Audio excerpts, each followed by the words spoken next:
doctors. A very warm welcome to all of you. I'm Dr. Suchita More, Senior Medical Advisor associated with Procter& Gamble Health. Vision Summit, this forum is basically to discuss the real life challenging cases, especially associated with lifestyle diseases. When we have a multidisciplinary forum and the experts which are actually associated with different domain, we can actually focus on the holistic management of a particular patient. And to do that, it's my pleasure to introduce three expert speakers for today's event. Our first speaker, Dr. Debasis Basu, is associated with Apollo Hospital. He's the honorary president of Diabetes Awareness and You. He's a course director of a very different first online specialty training course on diabetes, which has a face-to-face training program and exam by international faculty for doctors. Doctor has an immense experience in research, and he has been the principal investigator of five phase 3 clinical trials. Doctor has several national and international research articles, and he has been faculty of various national and international forums. Welcome you, Doctor. Associated with Society of Gastroenterology, Gastrointestinal Endoscopy of India, as a governing council member and as a treasurer. And our third speaker for the today, Dr. Jayanta Kumar Gupta, who is a director and head of the Department of Obstetric and Gynecology at Apollo Hospital. Doctor is a faculty member of prestigious association like BOGS, RCOG East Zone India, IAGE, Family Planning Association of India, and Indian Menopause Society. His special interests are gynae endoscopic surgery, robotic surgeries, contraception, urogynecology, oncology, and high-risk pregnancy. And he's also a teacher and dissertation guide of DNB students of gynecology. So now, without wasting much of the time, first let's discuss a very important topic, that is male infertility. So now I welcome Dr. Basu on the stage, and who can enlighten on very interesting topic and very common in India.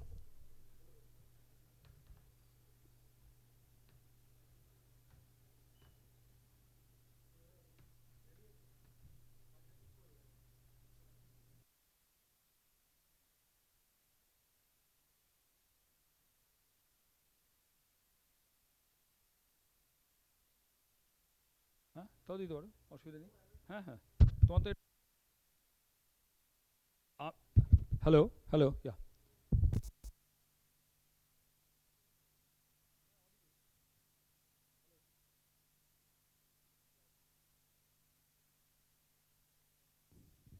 Good evening. I will not stand in between more time and academics.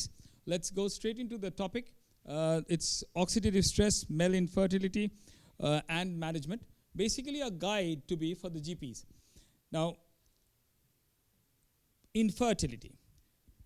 Natural conception is a complex process that is achieved in only 76% to 85% of couples within 12 months, within 1 year of regular unprotected intercourse. A specific cause can be identified in approximately 80% of the couples.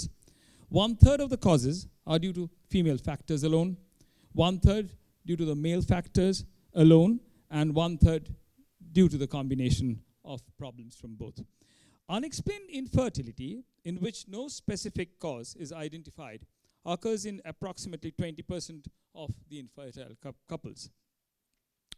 We come straight to male infertility.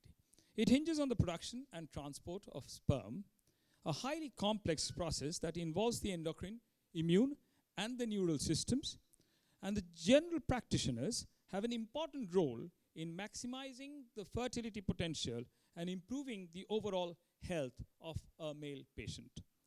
The detrimental effects, now I have diabetes as actually my core area, so I would like to dwell on that niche subject for just 1 or 2 slides, where I would like to tell you that the detrimental effects of male diabetes on sperm quality, why it happens, is because of the impairment of spermatogenesis, reduced sperm count and motility.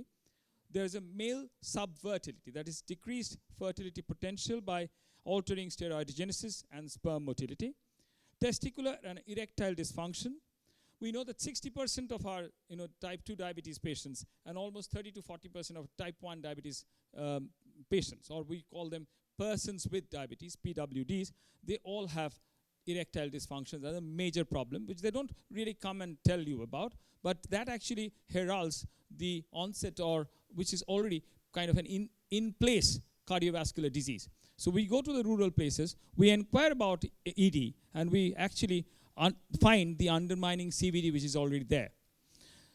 The other effects are because of the impairment of sperm DNA integrity and the effects of ingredients of the seminal plasma, the PUFA, the polyunsaturated fatty acids, which is in abundance in the plasma, gets very highly overexpressed in these cases. And there's an epigenetic dysregulation during spermatogenesis. Now I'll talk about inheritance. These are interesting slides, I think, that diabetes may influence the epigenetic modification. The genetic is what we come with, or we are born with from our father and mother. Epigenetic is what we live with, and we are brought up with. So that epigenetic modification, which is either a DNA methylation or a histone modification, they actually influence immensely on the spermatogenesis, and this regulation can actually be that may be inherited through the male sperm and passed on to generation after generation, and that can also actually expose the offspring to the risk of diabetes if the father is diabetic. Now, the dramatic increase in diabetes that we see today warrants considering the influence of environmental factors on the germline, because she was telling us about what lifestyle problems, the lifestyle issues that we are drinking water from the plastic, and we are always on, whether it's a Coke, I'm talking about beverages or high junk food values, which are very dense in energy, in calorie. So this is all there as epigenetic influence. Similarly, this also has an impact on the sperm, the epigenetic dysregulation of the spermatogenesis, finally having a transgenerational effect of diabetes on male fertility and the health of offspring. This is why a general practitioner should be very, very careful. Is male infertility actually heralds or has with it associated the risk of cancer. So can we have the lights a little dim, please? The men with infertility have an increased risk to develop prostate cancer, testicular cancer, almost 60-70%. Prostate cancer, non-Hodgkin's lymphoma, leukemia, melanoma, and other types of malignancy. And this is the pathway. And I'm not going into details, but this is available. Male infertility. The World Health Organization says that 190 million people struggle with infertility worldwide. Number of couples seeking medical assistance is steadily rising, and the causes are the following. Is this visible? Is this legible? No, it is not. Can we have the lights off, please? So these are genetic, hormonal. This is varicocele. In a man, if he doesn't realize that he has varicocele, or the general practitioner doesn't get to feel the varicosity in the in and around the spermatic cords, then you miss the chance. You miss the chance of actually treating this case, and he can become normal overnight. Then, of course, lifestyle and the other systemic diseases, like we're talking about diabetes and other medicines, etc. They all can contribute to male infertility. So male infertility is partially or wholly the cause of couples not being able to conceive in almost 50% of the cases. And that is called idiopathic infertility. On routine examination, the precise etiology of the male factor in fertility remains undefined in around 50% of the patients, and that is called idiopathic male infertility, which is diagnosed as the presence of altered sperm characteristics without an identifiable cause and the absence of course, the female factor in fertility. This is a concept of male. It is taking quite a lot of time, I think. Before the morning breaks, I think we'll have our lights naturally dimmed out. Can we have the lights dimmed out, please? The concept of male oxidative stress infertility is called MOSI, and this is the percentage. If you don't get to see it, this doesn't really have the impact. But that goes on to share that almost all individuals have certain kind of stress within the system, and there is also stress of the reactive oxygen species, the ROS, in the body.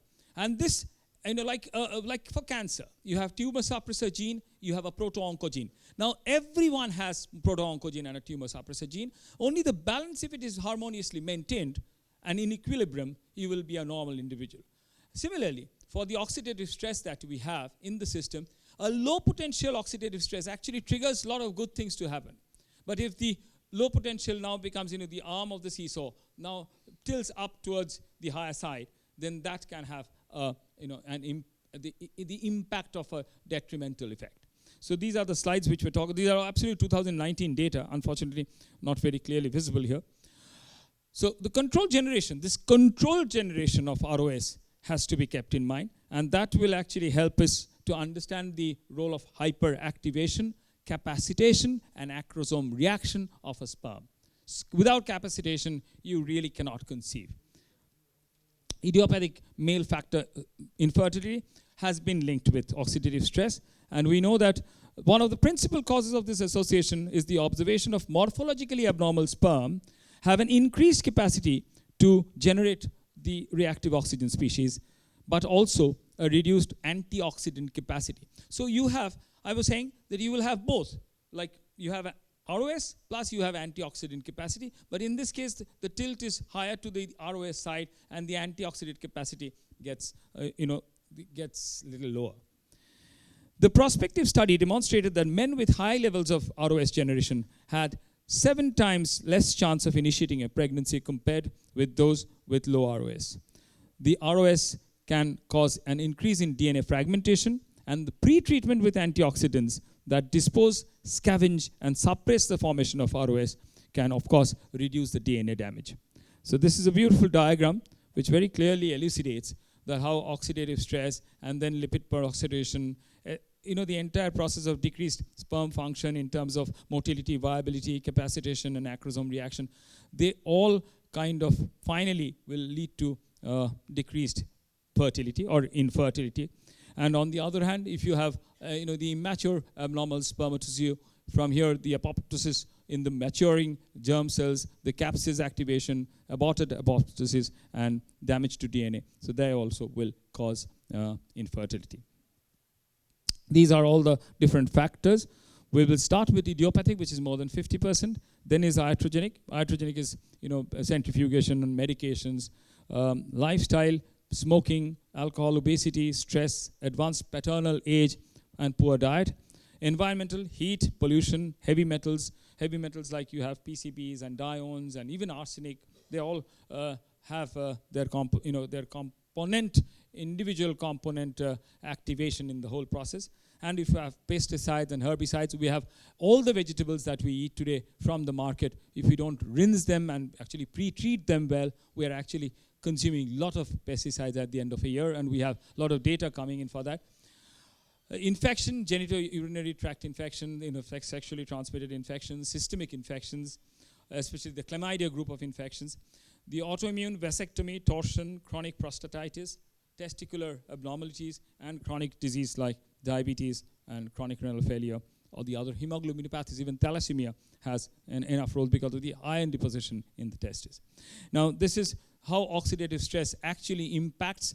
You have protein damage, you have lipid peroxidation, you have biomembrane damage, and finally you have DNA damage, all contributing to the sperm damage and finally infertility.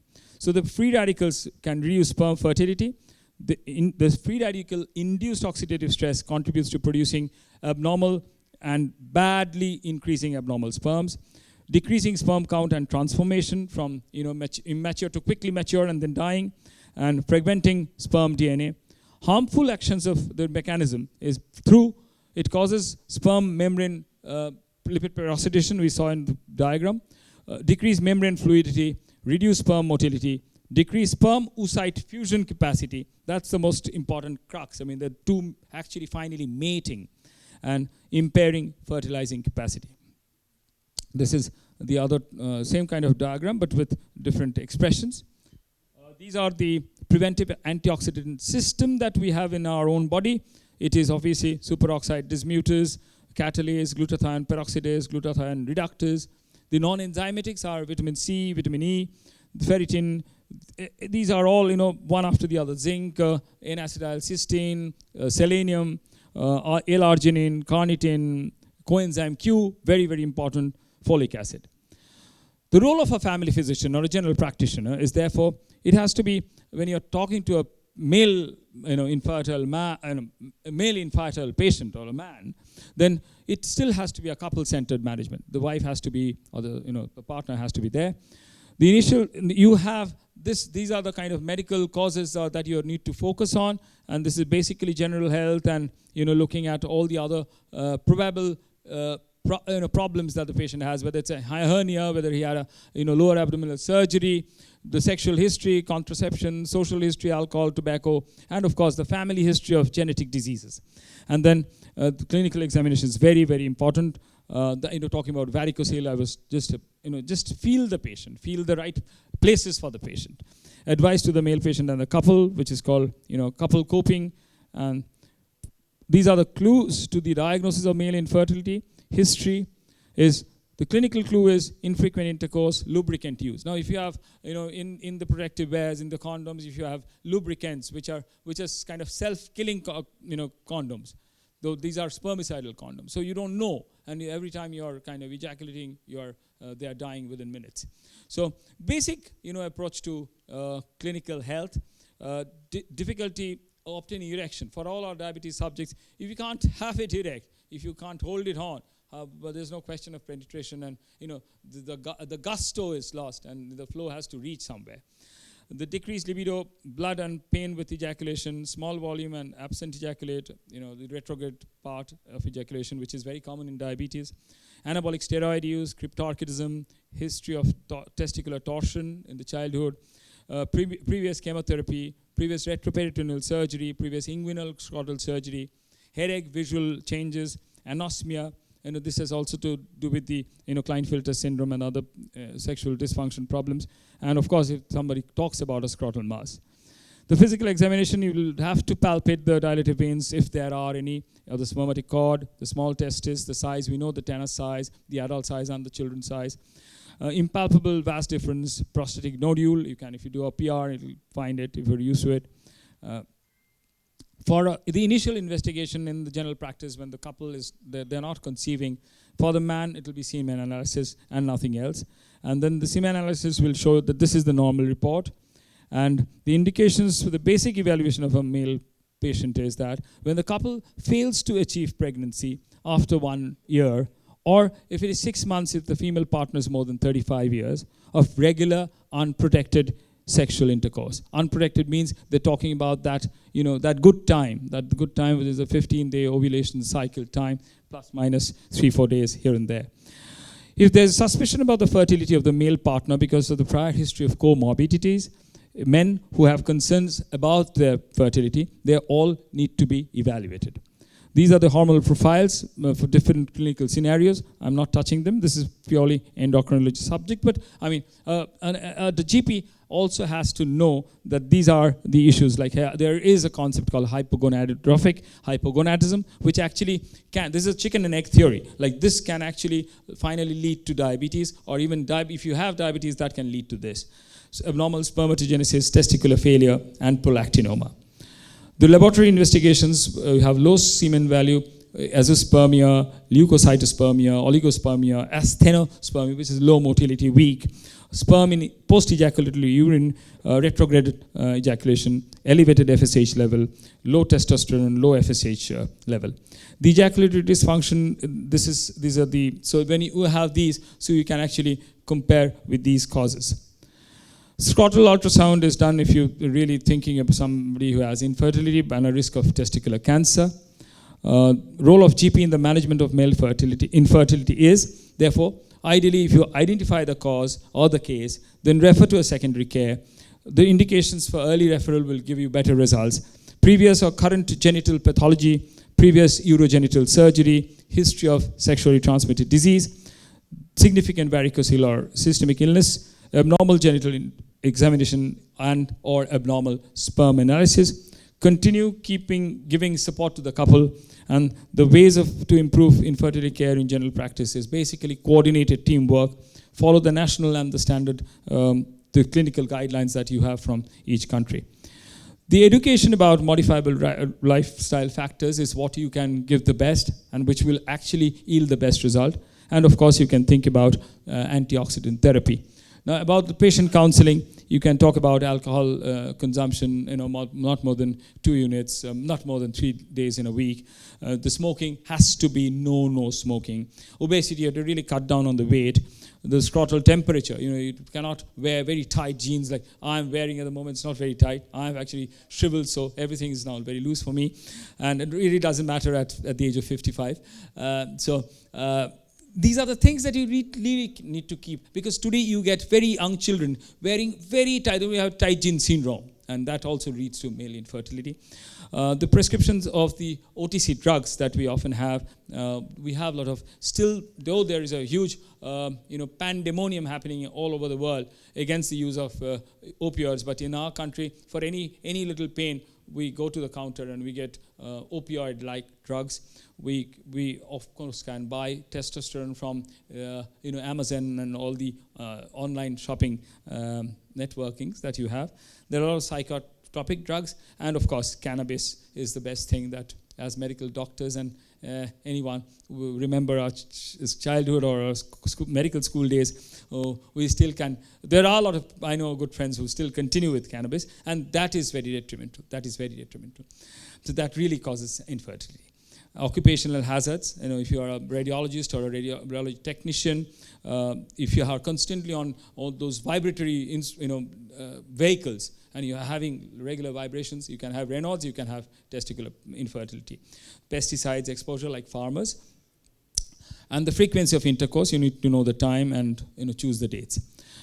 The empirical medical treatment for idiopathic male infertility are these points, which I'm not touching here.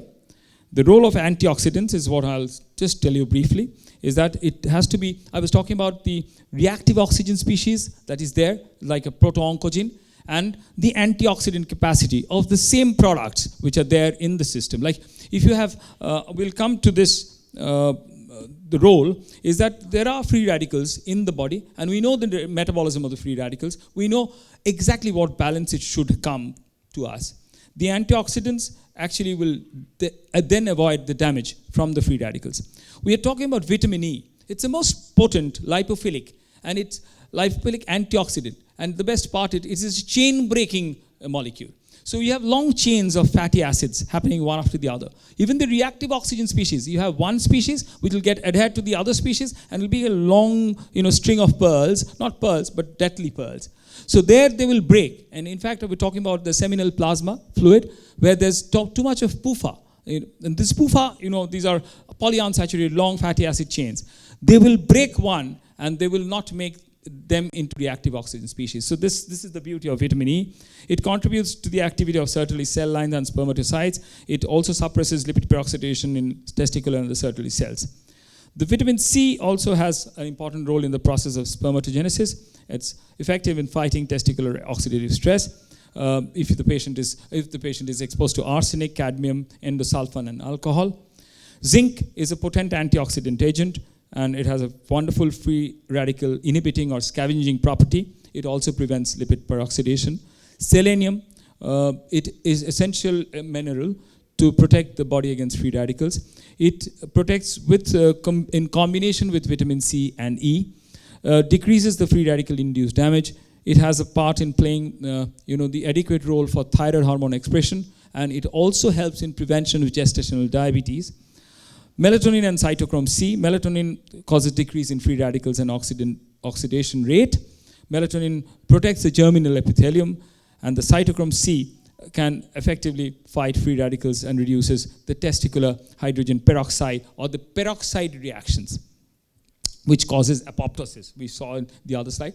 Peroxide causes apoptosis, or the apoptosis is programmed cell death. They cause early apoptosis. That is what God has programmed for us. They do it faster and they kill the cells. So the clinical pearls is that we need to know exactly the right balance on the trough. What is free radicals? How free radicals work? The free radicals can be also good if they are low in number. And the sweet tuning of the oxidant stress and the antioxidant capacity of the free radicals. So these are the mechanism of action. Vitamin E neutralizes the free radicals. Similarly, vitamin C does that. Zinc inhibits the NADPH oxidase, which is, we know, the glutathione, the glutathione peroxidase, that pathway. We know it from our biochemistry in diabetes, where the hexosaminase pathway, when we have the polyol pathway, the free radicals are generated, and we have lens, cataract in the lens, and we have the nerves damage. So the zinc prevents here. Selenium, of course, it has an enhancement of the enzymatic antioxidant activity. Melatonin and cytochrome C are scavengers of the bad toxic elements. So the clinical pearls that selected male patients should be referred to a male infertility specialist. Evaluation of the male partner is indicated if pregnancy is not achieved within 1 year of regular unprotected sexual intercourse, and 6 months if the female partner is more than 35 years of age. And the GP's evaluation of male infertility should include a thorough history, physical examination, hormonal assessment, and semen analysis. And the most important part is they should not wait till it is quite late. So they should refer early. Now this is the oxidant stress. So we have molecules like vitamin E, which can actually better their action, and finally the sperm can actually reach the finish line, and the sperm and oocyte can fuse, and there's no confusion about that. But if you're having too much of these antioxidants to get too much of results, I'm sorry to say that your husband took so many antioxidants, he's suffocated. So you might not get results. This is where the child is being, this child is being told that, and one day when you're grown up, you may want to open a sperm bank account of your own. So the mother is treating with good food and not junk. So this is what the mother's take on the child. Because perhaps the mother was been given an ART or an assisted reproductive technology to conceive this child. These are the usage of cell phone and the modern technology that burns the sperms. And finally, the worst killer of all and for everything in life is obviously nicotine and smoke. Not nicotine. If you can have nicotine per se, it's a very good thing, like cannabis. But it's smoking. So please don't smoke. So thank you, ladies and gentlemen. Thank you.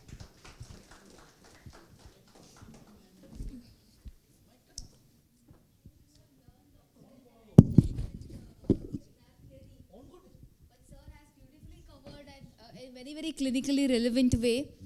And especially he has added from his own clinical experience, especially the points which are from diabetic patients. As we have male infertility as one of the important lifestyle disease, the second important lifestyle disease is non-alcoholic fatty liver disease.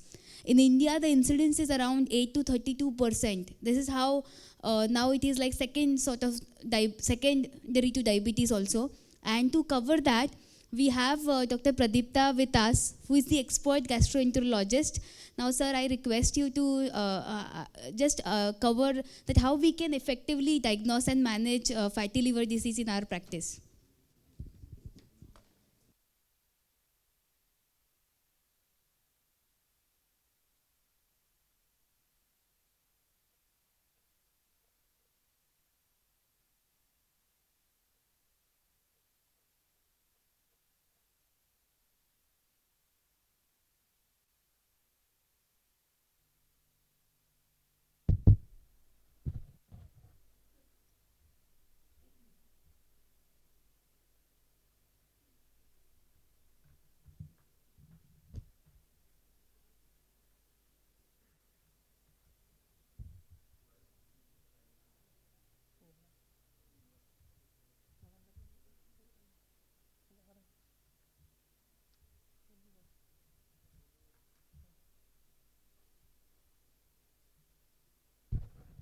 Uh, Good evening.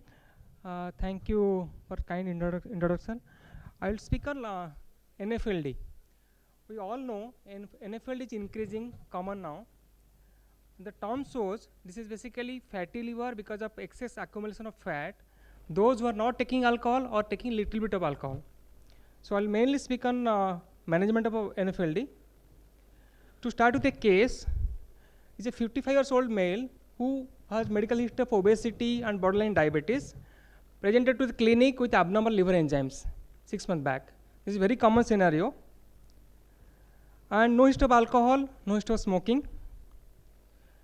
Mother died of cirrhosis of liver couple of years back with cryptogenic cirrhosis. On physical examination, he had hepatomegaly, raised AST, ALT around hundreds, and rest of the LFT was normal. USG shows diffuse echogenicity, suggestive of fatty liver. There are no features of portal hypertension. Now we have 4 possibilities: cirrhosis, hepatitis, alcoholic fatty liver disease, NFLD. If your answer is D, you are right. And recently, almost 30% of OPD practice is NFLD. So, in coastal India, almost 24% fatty liver on ultrasound. In India, if a diabetic, almost 50%, and highest risk, those who have BMI more than 25.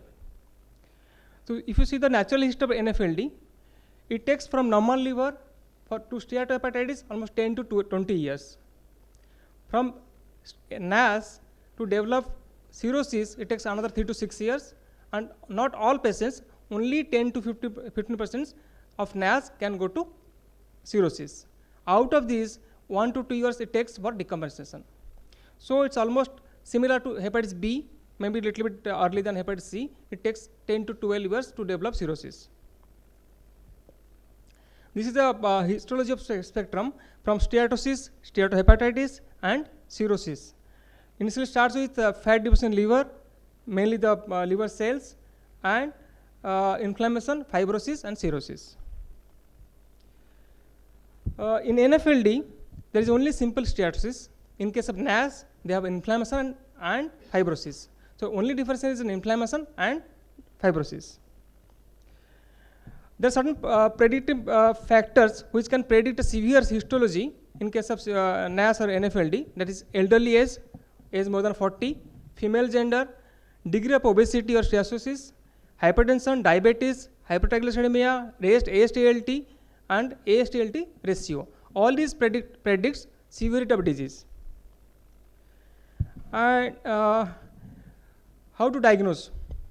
It's mainly diagnosis on the basis of the investigations. Screening is not recommended. Those who have high liver enzymes, those are obese, you can do some screening procedure to diagnose the case.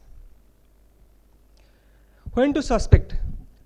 Any asymptomatic patient, those who have metabolic syndromes like diabetes, hypertriglyceridemia, or obesity, or those who have raised liver enzymes, one should suspect NFLD in those patients.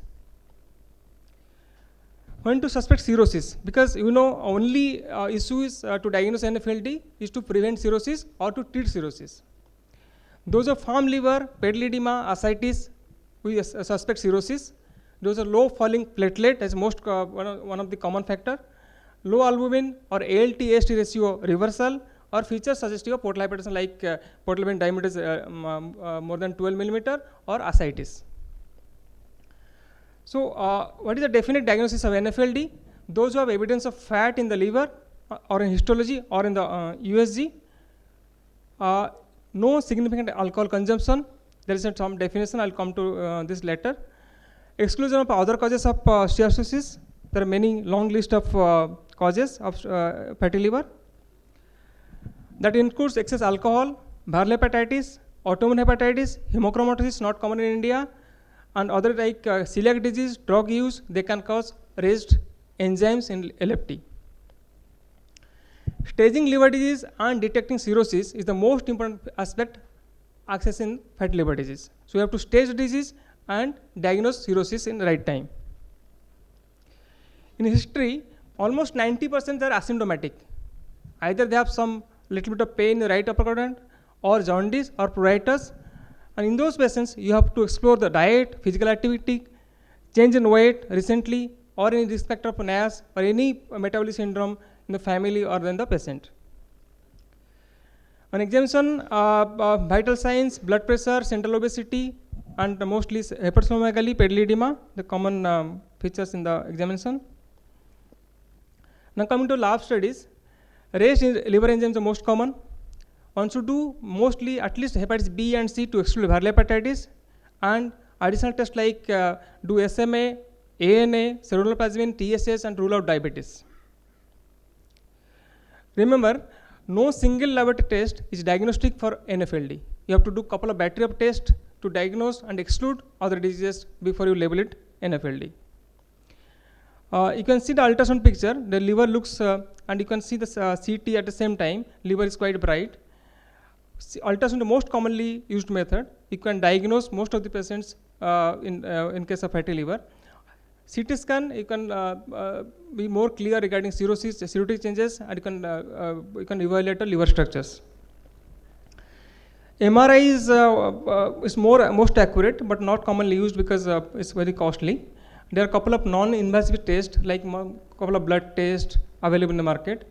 But what you do once you do diagnose fatty liver in the ultrasound, we do most patients are either LFT and do a fibroscan or elastography. That will give a guidance to whether patient is having a fibrosis or no fibrosis. Liver biopsy, we know is a gold standard, mostly done in the case of in research purpose, but in practice usually nobody does liver biopsy unless you are suspecting or you want to stage a disease in case of, or you have some ANA positivity with NFLD, you can do liver biopsy. There are lots of DDs, so you have to be careful in history taking regarding alcohol consumption. By definition, by ASLD American guidelines, 21 units of alcohol for male, 14 units of alcohol for female in a week. That means almost, if 1 unit consists of around 10 gram of alcohol, 210 gram of alcohol for male and 140 grams of alcohol in case of female. That is the maximum limit, and beyond that you have to can consider alcohol liver disease. At the same time, you have to exclude hepatitis B, hepatitis C, autoimmune hepatitis, hemochromatosis, celiac disease, not common in West Bengal, but very common in northern part of the country. And there are certain medications like amiodarone, lots of medicines, list of medicines, you have to exclude all these medicines. Then what is the goal of therapy? The most important is achieving weight control. Second is prevent hepatic injury. Then treat the comorbid illness like diabetes or blood pressure and thyroid, and prevention of fibrosis. So lifestyle modification is the only and effective treatment of the condition, mostly weight loss and exercise. Treatment of risk factor like diabetes and hyperlipidemia we have to do simultaneously, and antioxidants have some role. There are some studies. We have many cytotoxic agents also coming up. So management consists mainly treating liver disease as well as associated metabolic conditions. Treatment aimed at improving liver disease should be limited to those with NAS. So lifestyle modification includes mainly we have seen studies that can reduce the SGOT AGPT level and improve the hepatic steatosis also. Regular exercise, weight reduction as the most important. Even regular exercise improves the insulin sensitivity, and that also improves the liver enzymes. So there are certain guidelines about lifestyle interventions like EASL, SFSCVIC and ASLD. Dietary restrictions, the calorie intake should be around 500 to 1000 kilocalorie deficit diet. Physical activity should be at least aerobic resistance or aerobic exercises. And there is no gold standard, but at least somebody should walk at least 30 minutes of brisk walking and cut down the fat intake. Once there is evidence of NFLD on ultrasound, one should rule out portal hypertension. The most important is to rule out portal hypertension to rule out cirrhosis. And if you have cirrhosis, then you can go ahead do certain more investigation and treat as cirrhosis. There are a couple of exercise regimens like brisk walking, jogging, breathing exercises, but most important is walking. At least one should walk or do some exercise. But in those who have NFLD, those who have already liver enzymes are high in NAS, one should avoid severe hypocaloric diet. And one should aim at least 10% of body weight, lose body weight in the next 6 to 8 months. It should be very gradual weight loss, not very fast. So weight loss generally reduces hepatic stenosis, no doubt. And at least loss of 3 to 5% of body weight appears necessary to improve the steatosis. Exercise alone is in adult in NFLD may reduce hepatic steatosis. This is one of my patient. We don't advocate. Nobody advocates even gastric balloon for only for fatty liver, but those who are very obese, at least BMI is more than 35. This is one of the patient. We have put gastric balloon. He has lost weight. We expect almost 5 to 10 kg of weight loss in next 3 to 5 months, and that can control your liver enzymes, and even those are cirrhotics also. Even childhood cirrhosis, they can improve. So coming to pharmacotherapy, the pharmacotherapy in NFL is still evolving. There are many trials. If I'm not going to details, but there are many list of trials. Maybe at least 15, 20 drugs are tried and they have been discarded. So there is no single therapy. Mainly the treatment evolves around pioglitazone and vitamin E. There are certain Indian data on UDCA, metformin, pioglitazone, vitamin E, pentoxifylline, and recently saroglitazole. So there are a couple of Indian data evolving, but mostly the you are using mainly pioglitazone and vitamin E. Metformin, there are many studies. The role in NFL is very uncertain. Out of thiazolidines, those who are biopsy-proven NAS, you can use pioglitazone. The best recommended is in non-diabetic patients, but long-term studies are yet to seen. Again, out of this metformin and pioglitazone, only pioglitazone can be used in case of steatohepatitis in patients with biopsy-proven NAS. So mostly those drugs are advised in case of NAS. They are biopsy-proven NAS. So because in practice you don't do biopsy, so you have to depend on the most epic, those do not have side effect like vitamin E or UDCA or pioglitazone. You can use that on case of those are fibroscan proven high fibrosis score NFL patients. And vitamin E is recommended in non-diabetic patients with biopsy-proven NAS. Only one trial, this is a trial by Dr. Sanal, by Pivens trial. He has used vitamin E in a very higher dose, almost 800 milligram per day, in comparison to placebo, and he has done liver biopsy in all patients, and those patients they didn't have any diabetes in this group patients. So vitamin E, what the recommendation is, you can use vitamin E, but in that ASLD guideline, vitamin E was not recommended to treat NAS in diabetic patients. Only those are non-diabetic patients, they have used vitamin E in this subgroup patients. Because they have most, and there is a concern regarding prostate cancer. A subgroup of patients, they had prostate cancer in long-term use. But because we are using very low dose of vitamin E, we don't expect much side effect of vitamin E. So UDCA, very commonly used drugs, definitely improves the liver enzyme in certain group of patients. But long-term safety data is very good. You can use UDCA safely. Pentoxifylline is out of market, but you are using both for NFL and alcohol liver disease, very good for alcohol liver disease.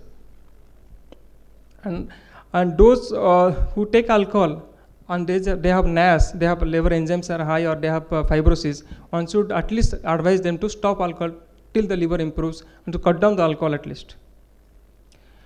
So there is certain nutritional management of NFLD, like reduce calorie intake, nutritional management like reduce high glycemic index foods, and certain food supplements like vitamin E mainly.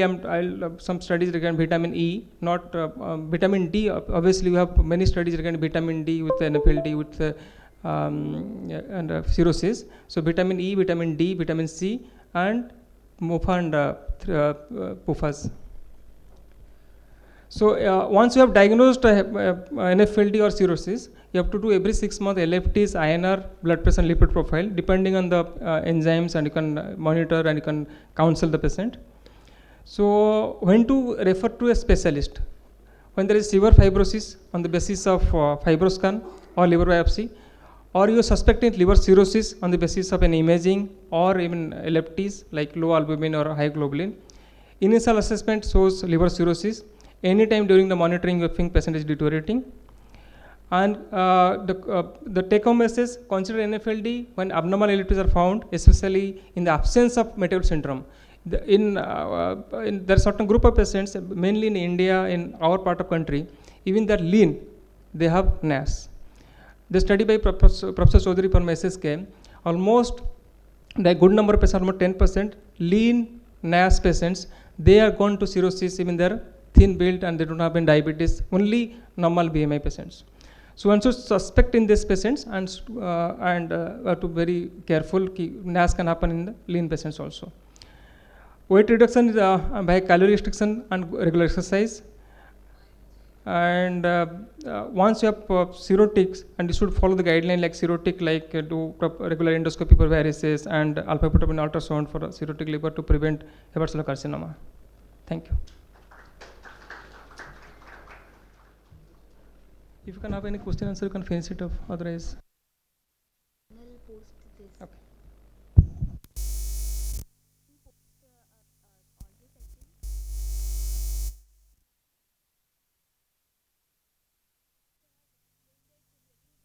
And from very Indian perspective, because there are a lot of guidelines talking about biopsy, but doctor mentioned about how we can rule out NAFLD in actual real life practice and how we can manage those patients. Now, the third important and very, very common disease, that is dysmenorrhea, pain during menstruation. It's very common and we manage also in our day-to-day practice. And we have a gynecological expert over here, Dr. Jayanta Kumar, who will be sharing that how we can diagnose it, how we can rule out from primary and secondary dysmenorrhea, and how we can manage it effectively. Sir, inviting you on the stage.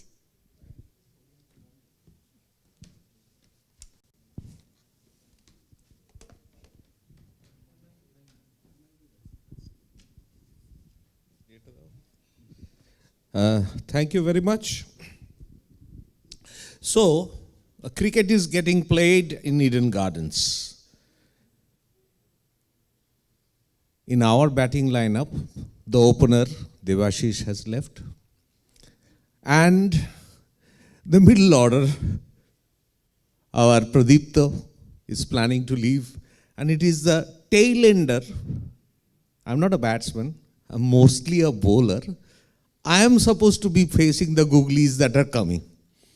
Okay, so we heard about so many things. Stress. In our school days, stress was higher secondary exam and joint entrance. Then, of course, medical stress, anatomy, physiology, biochemistry. Oh, what life, my God. And then stress to finish your house job, stress to get into postgrads, stress to find a job after postgrads, and then comes, of course, family stress and the stress of nowadays West Bengal Medical Council, Commission, etc., etc. What a stress, my God. We all practice in stress. And now we, of course, heard about oxidative stress. But today, I'm going to be short and sweet. Managing dysmenorrhea. It's a pain. Almost every girl goes through as soon as she starts her menarche. And this is a case study. 15-year-old young girl, menarche at 13 years, normal cycles, etc. And then until 2 years later, when she started experiencing severe pain during menstruation, she misses her school and complains of severe cramps, etc., with nausea and diarrhea.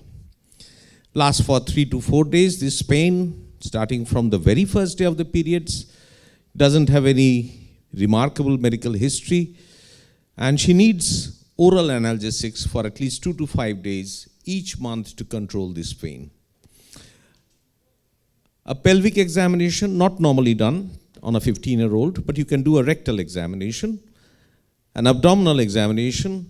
All of them were normal. No laboratory investigation was done.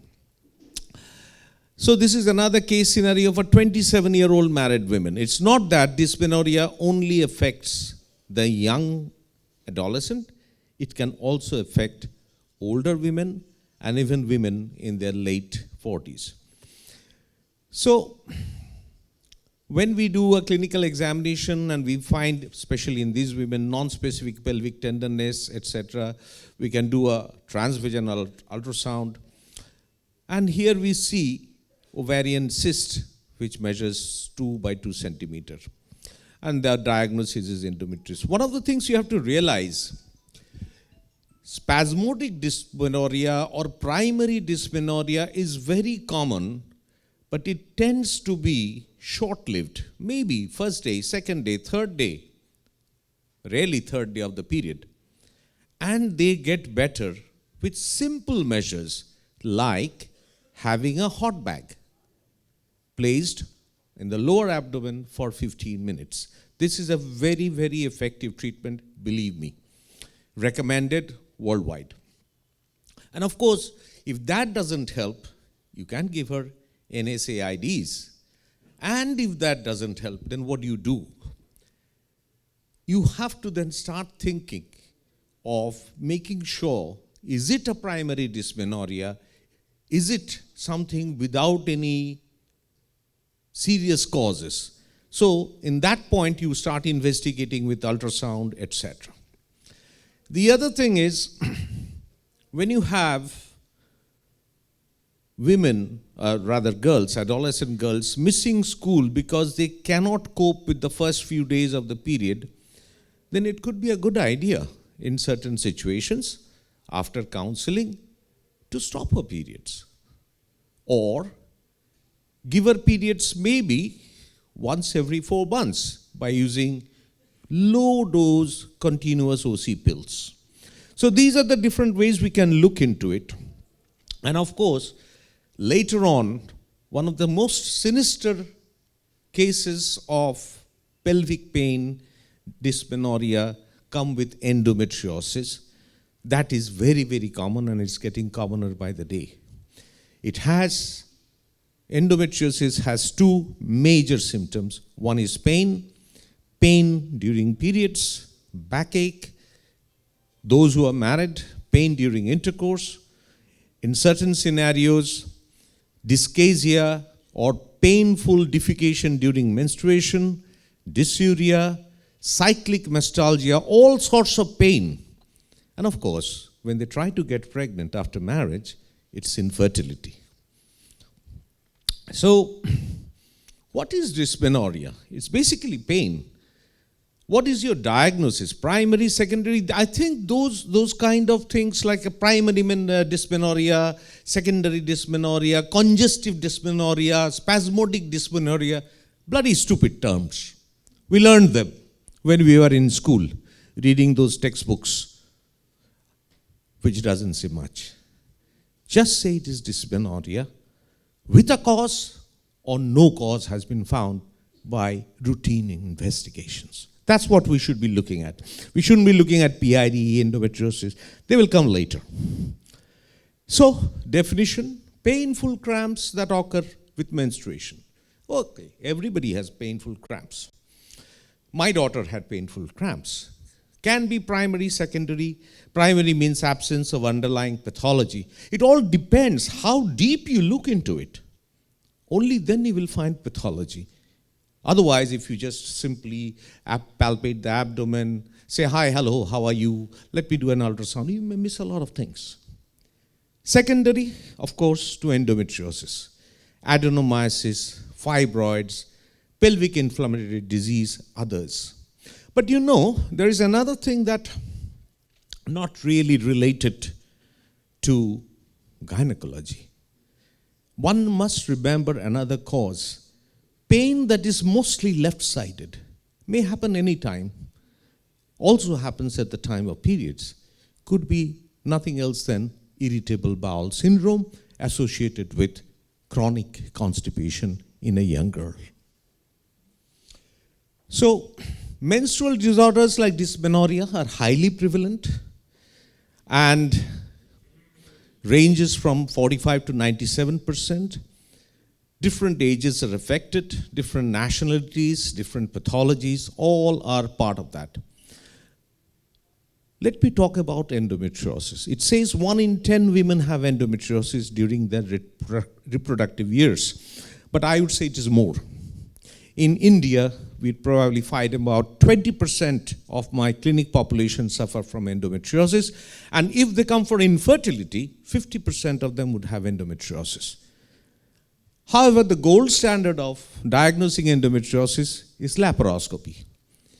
And you cannot do a laparoscopy on each and everybody just to diagnose endometriosis. So what do? As I said, take careful history of the pain. pain in the breast before menstruation, pain that starts a day or two prior to menstruation, pain that radiates to the back, pain that radiates to the leg. All of these could actually point out that the patient is having endometriosis. Now, what is the youngest woman youngest girl I found endometriosis? She was 10 years. She started her menarche at 9 years of age, started having very, very painful periods. At about 10 years, 3 months when she came to me, she was actually referred from Burdwan. The ultrasound showed that she had a big cyst, right-sided, right ovarian cyst. And I was thinking, 10-year-old, is it something bad? I was doing the alpha-fetoprotein and this and that. And when I put in the telescope, she's a small girl, so I had to be very careful. And it was endometrioma, chocolate cyst. And we had to drain that out, take the cyst wall out, and make sure we left enough of our ovaries there. As I said, 25 to 40% of infertile women, no, 50% of infertile women in our country have endometriosis. 75% of women with chronic pelvic pain have endometriosis. And it is important to keep this in mind, that the girl who is suffering from primary dysmenorrhea may be one who is heading towards endometriosis in the near future. Now, endometriosis is like a lifelong disease.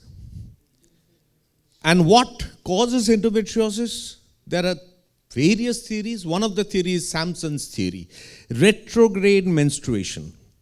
If you do a laparoscopy in a woman or in a group of women who are menstruating, you will find blood into the peritoneal cavity, which means the blood which is coming out through the cervix, through the vagina, and some of that blood is going through the fallopian tubes into the peritoneal cavity. And in a certain group of women, these blood, menstrual blood, they have viable endometrial cells. And they get stuck in the pouch of Douglas, on the ovaries, and they replicate. We don't really know why, but that is a theory. Sampson's retrograde menstruation theory that explains endometriosis in a lot of women. Now, how do you actually prevent endometriosis from progressing? It's a progressive disease. Even if you do a laparoscopy, you take the cyst out, it comes back. The way to prevent endometriosis, to treat endometriosis other than surgery, medically if you want to deal with that, is to stop menstruation.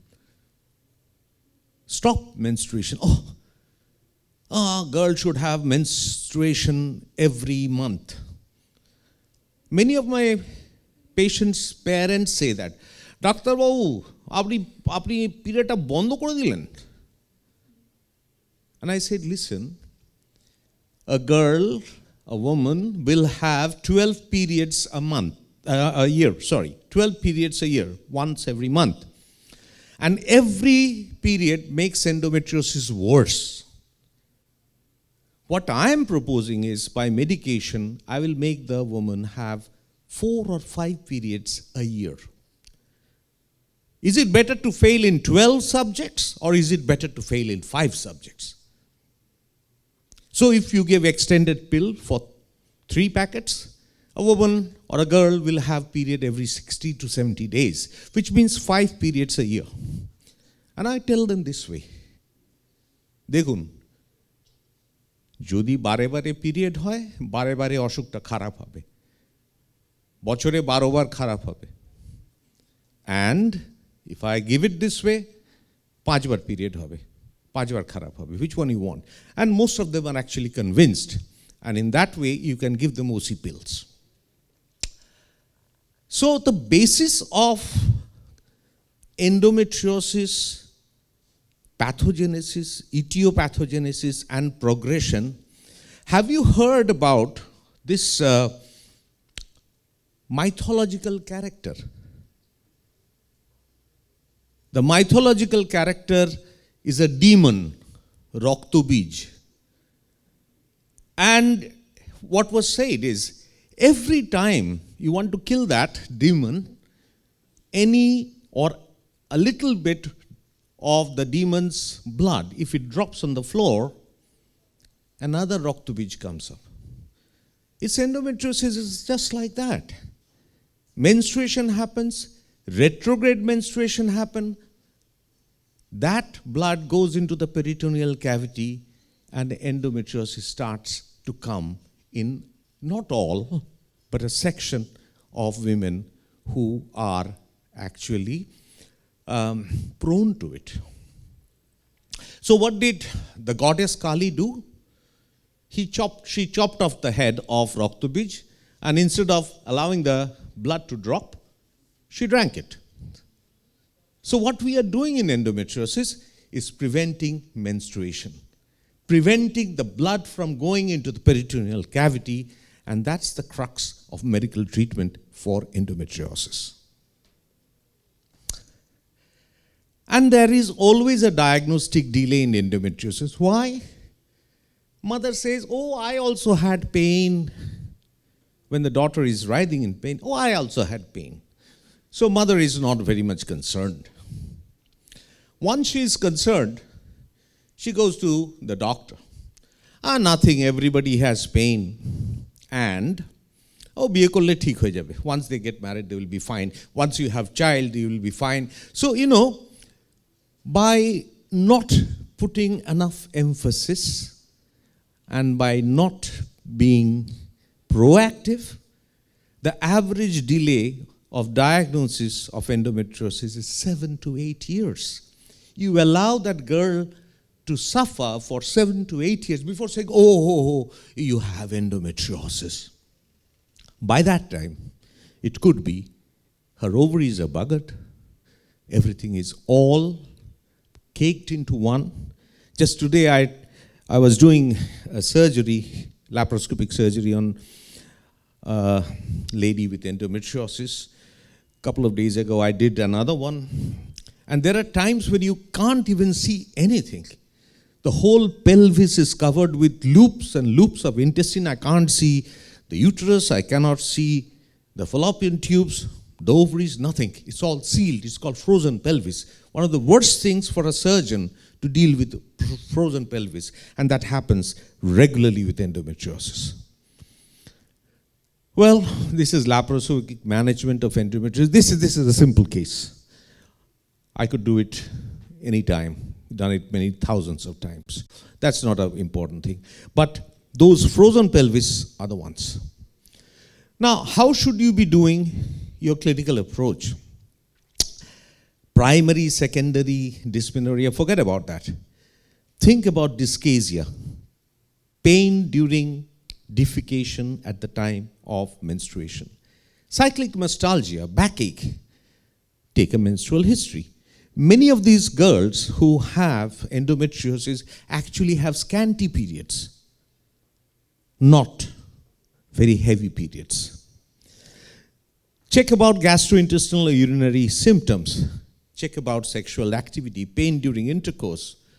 And you can also check about family history, because it has been seen that, endometriosis do run in families. And also check on the therapies that they have tried in the past. A patient will not appreciate if you give her the same medication which she had used before and did not get any relief. She would not be very happy. So what should be your approach? Physical examination. Laboratory investigation is not required. Abdominal examination. You hardly diagnose endometriosis with abdominal examination. And normal pelvic examination does not always exclude endometriosis. The only time you can diagnose endometriosis when you see you have a fixed mass on either fornix, basically it's an endometrioma, or you have very tender nodules in the pouch of Douglas. When you do a vaginal examination and you find that, well, that's probably endometriosis. Other than that, physical examination is nothing. And you can do this test. Another most important thing is when you do a sonography, transvaginal sonography, normally what happens? The uterus is in the middle. The fallopian tubes cannot be visualized on ultrasound. They are at the sides. And on each side, there is one ovary and the other ovary. But in endometriosis, the ovaries become adherent to the uterus. So if you find the ultrasonologist has mentioned adherent ovaries, think of endometriosis. MRI, we don't really do MRI. As Pradipta has said, it's very costly. And it would be a shame that you have to do an MRI to diagnose endometriosis. However, there is one situation where MRI is very, very important. That is adenomyosis. What is adenomyosis? It is basically endometrial glands which has penetrated the myometrium and has got little pockets of blood lacunae. Adenomyosis, however, affects women above the age of 30 years, morely around 35, 40. They have bulky uteruses, they have firm uteruses, and they have very painful, heavy periods. And sometimes adenomyosis becomes focal. It's all sort of in one area. And then it's very difficult ultrasonologically to think it is adenomyosis or is it a fibroid. And it is, if you don't know it, and if you're trying to take a fibroid out and then it turns out to be adenomyoma, you have had it, because there is no plane of cleavage like a fibroid, and they bleed a lot. And it's very difficult to actually cover up the bed of that tumor that you have taken out nicely with sutures. So adenomyosis and fibroid. It has been my practice whenever I am planning to do a myomectomy, which means I want to preserve the uterus, which means the woman wants the uterus to be preserved because either she wants more children or she has not had children, I will do an MRI. An MRI will tell me the exact location, the extent of the lesion, its proximity to the inside endometrium. I don't want to go and open the endometrial cavity because that can sometimes lead to infertility. And it will definitely tell me, yes, I'm dealing with a fibroid. No, it's actually an adenomyoma. Adenomyoma needs a different technique of surgery. So we are coming to the diagnosis. Based on clinical history, physical examination, please do an ultrasound, please. It's so easy nowadays, and it's not that costly. Laparoscopy, indicated if etiology remains uncertain. For that, of course, you'd have to refer to a gynecologist and somebody who is good at laparoscopy. No point in sending it to a gynecologist who doesn't do laparoscopy. You would know who does it, who does not. Anyway, these are differentiating factors. I'm not going to go into that. Symptoms, we all know. Most thing is that we have to differentiate between 3 or 4 things. It is a disease, it is a disease state, or it's just simply pain. Primary dysmenorrhea, simply pain, you can deal it with NSAIDs. Is it a disease like endometriosis, which is very common? Pelvic inflammatory disease, not that common. I would still like to think that in our scenario, even in Kolkata, an urban city, girls are a little not that sexually liberated, let's put it that way, and they all come with PID. I've rarely seen one. Well, I have seen a few, but most of the girls don't have PID. Most of women really don't have PID unless they get it from their husband. That's a different ballgame. Chronic pelvic pain, congenital obstructing malformation of Mullerian ducts. Well, in that particular case, if you do an ultrasound, you will see whether there is an obstruction somewhere.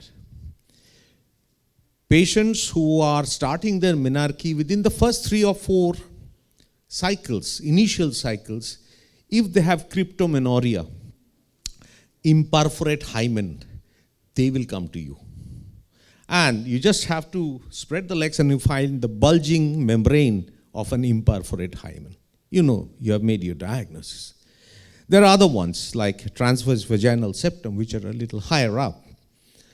And of course, differential diagnosis also means pregnancy complication, pelvic congestion syndrome, etc. And they say about 10% of young adults have secondary dysmenorrhea. I dislike this term, primary, secondary. Reminds me of my primary MRCG and my final MRCG, nothing secondary.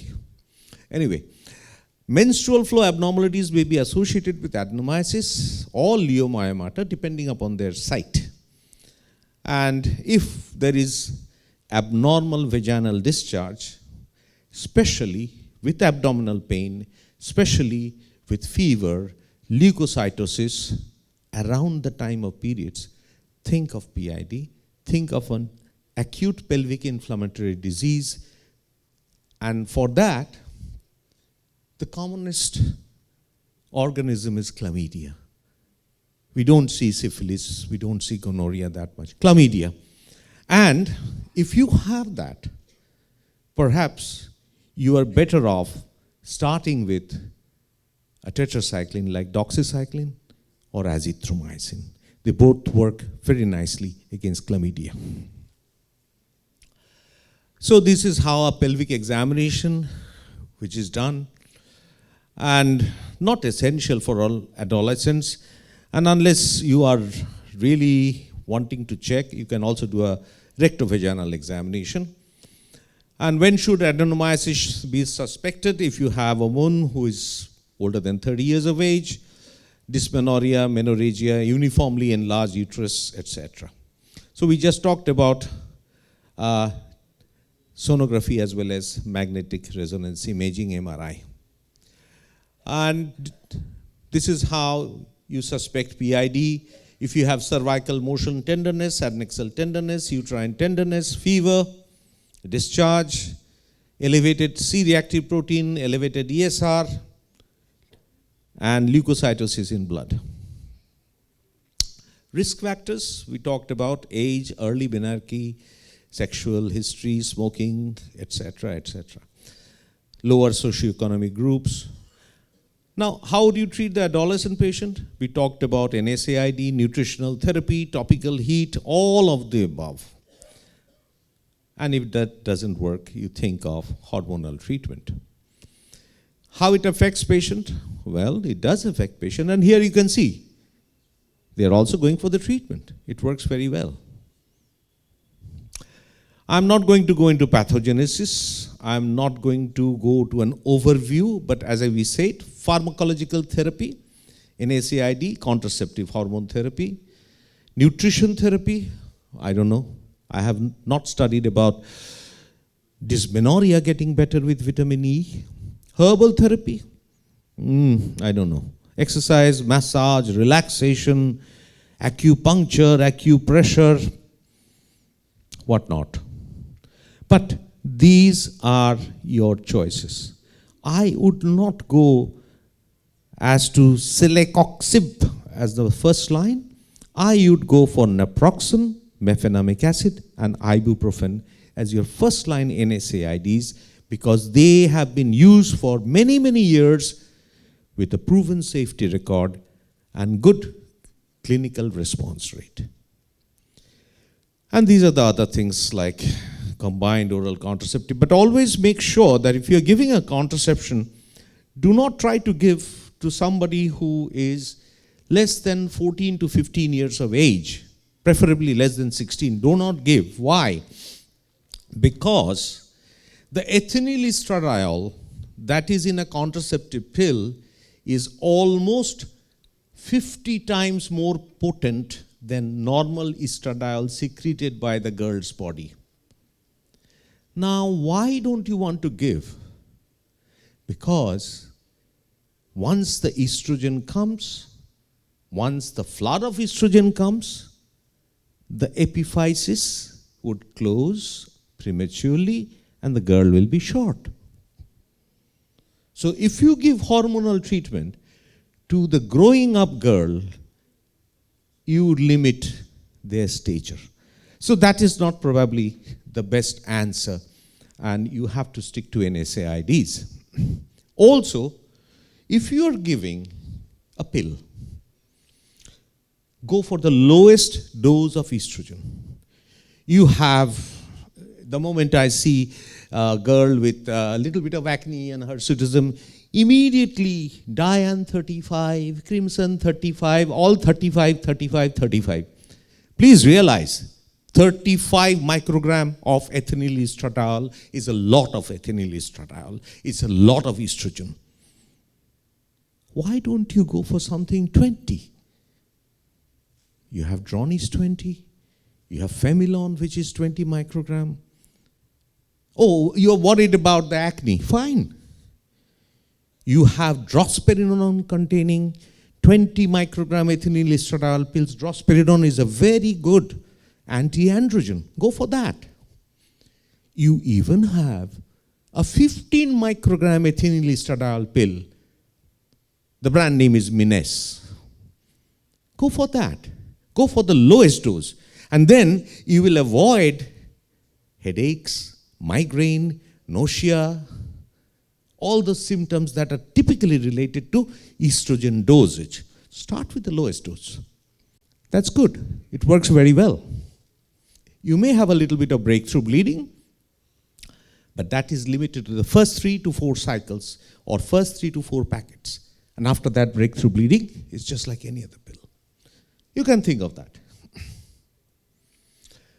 So, this is again this secondary dysmenorrhea, post-laparoscopy, blah, blah, blah. Now, suppose you have diagnosed endometriosis, you have done as much as you can. The only treatment which will give complete cure in 98% cases is hysterectomy, bilateral salpingectomy, oophorectomy. Everything taken out. And you can't do that to everybody. Even if you do that, 2% of women will come back with endometriosis. It's such a bad disease. Important that whatever you do, like for example, I counsel my patient infertility. Why endometriosis? And I say, listen, what about medical therapy, doctor? Medical therapy will not decrease endometriosis, it will keep it at the same level. Let's say you have 40% endometriosis in the pelvis. I give you Dienogest, I give you combined oral contraceptives, etc. It will stay more or less at 40%. Only surgery can reduce it. Conservative surgery can reduce it if you are lucky, if I am lucky, from 40% to 5%. How will it help me, doctor? Because it will open a window of opportunity for you to get pregnant. And I give you 6 months, and I give you 1 year. Get pregnant anyhow. Trying normally, going for IVF, get pregnant. Why? Because that window will start closing by 1 year. And by 2 years, you're back to square one. Endometriosis has come back. It's a lifelong disease. Roktobij. So, once you have operated for pain, you can continue with medicines because they are not interested in fertility. But if you are operating on endometriosis for fertility, do not give anything. Let them try and get pregnant on their own. Or, after 3 months, send them to an IVF center. So this is recurrence after surgical treatment. And the recurrence is about 20% after 1 year, 30% after 2 years, and studies have shown almost 40 to 50% of them will recur within 5 years. So please tell them that this will recur. Otherwise they'll say, what have you done? It has come back. You have to counsel that, and you have to also put it on record that you have counseled that. Right, now, rationale for using progestins. What progestins can we use? We can use, most people use regestrone, but here is a little tip to all my colleagues in general practice. Regestrone is the worst molecule you can have. Progestrogens are divided into several groups. One is 19-not testosterone derivative. Basically, that progesterone molecule has got structure similar to testosterone. And the other thing is, give regestrone continuously, 2 times, 3 times, Krina NCR, one time for 2 months, 3 months. I bet you the liver enzymes will go up. Progestrogens will cause cholestasis. One of the prime reasons we have obstetric cholestasis, pregnant women having raised liver enzyme, is because the placenta produces a lot of progestrogens. And when you give a normal person a lot of Krina NCRs and regestrones and this and that, these are norethistron basically, it will harm the liver. What is more appropriate is 17-hydroxyprogesterone or medroxyprogesterone, known as Modus-10, once upon a time, Devry-10. This 10 milligram of medroxyprogesterone is perhaps the most safest progesterone other than natural micronized progesterone. So if you have to give progesterone, these should be your choices. And there is one special progesterone, which is a 4th generation, is Dienogest, which is specifically targeted at endometriosis. That is something you can consider. How long can you give? As long as you want. Dr. Babu, koto din khawabo? Start with 6 months, go on to 1 year. Ek bochor period hobe na? That doesn't matter. Doesn't matter. If you want a period every month for endometriosis, we will give you the pill. The problem with the pill, there is a problem with the pill. It has been seen, and I have been a part of some trials, pill prevents regular endometriosis from increasing or progressing, but pill does not prevent deep infiltrating endometriosis. Endometriosis is of 3 types: superficial, peritoneal endometriosis, ovarian endometriosis, and deep infiltrating endometriosis that actually goes into the rectum. So, pill doesn't prevent that. So that is known. Right, this is the Dienogest I was talking about. Let's not get into a mechanism of action, but it is probably the first line treatment for any endometriosis related medical therapy. Let's go quickly into the complementary therapies. Topical heat works. Herbal medicines, I did not, actually when this slide came to me, I put 3 question marks. I don't much believe in those things.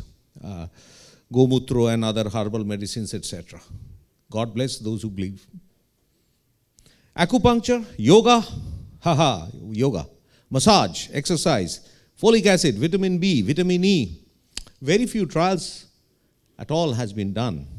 None to date have seen the light of the day. And when we talk of yoga, topical heat, herbal medicine, I just have to quickly come to this man. Baba Ramdev is a very chilled out person, great, no offense. And all these kind of yoga postures, and here you can see Shilpa Shetty was also doing that. Maybe she suffers from dysmenorrhea. And they all get better. I have to go and join his club. Clinical pearls. Pelvic examination should be performed in sexually active patients. NSAID is the first line treatment.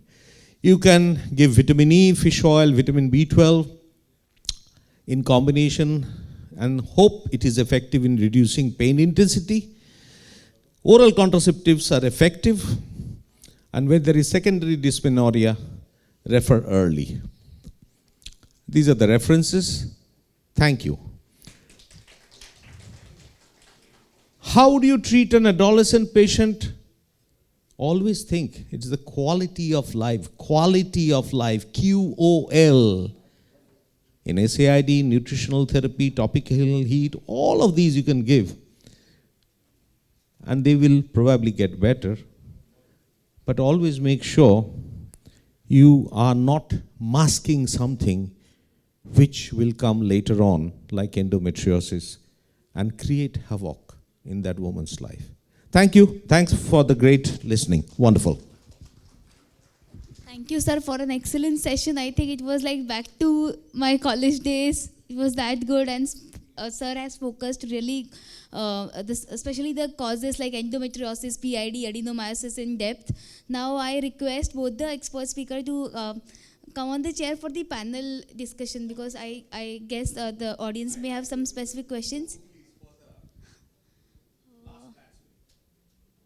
Can you, excuse me, put two chairs on the.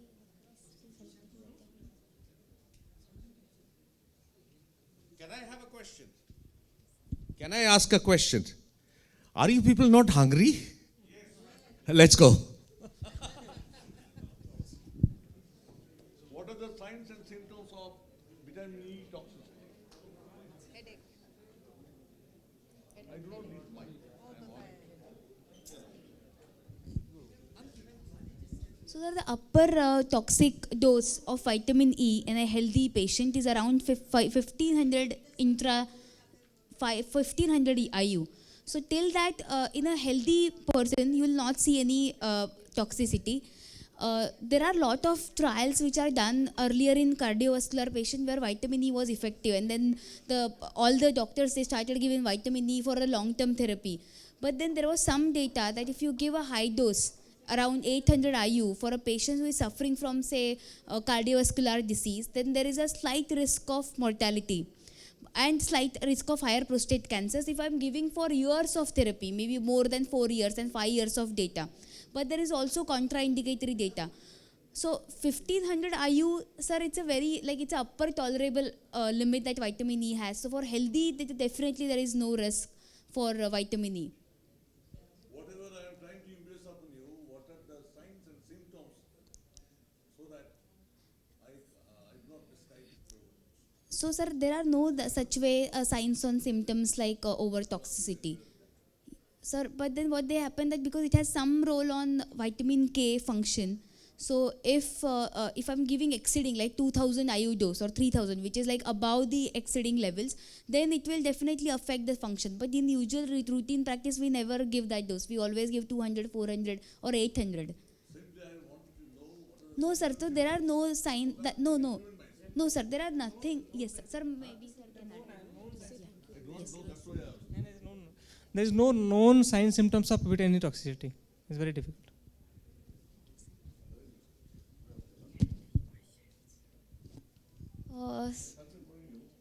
Sir, actually we have 3 questions from the satellite locations, and they are actually watching us. And this 3 questions about sir, about you. So, sir, if you can take this question. What is the role of vitamin E in NAS? First.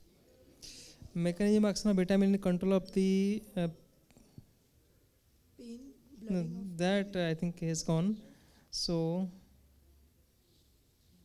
maximum vitamin E we in practice use maximum 800 milligram per day. 800 milligram per day maximum dose of vitamin E we regularly use. This is what is the role of vitamin E in NAS? You found about. So this one question is about from Patna that in general population, if the BMI is less than 25, and I found fatty liver was the cause in lean patients. Maybe genetic has a role, or they have some insulin resistance. So even if they're not obese, they have insulin resistance or they have some genetic issue. And vitamin E role because of same oxidative stress we have discussed. Anything else? No. I think that was Okay. Thank you.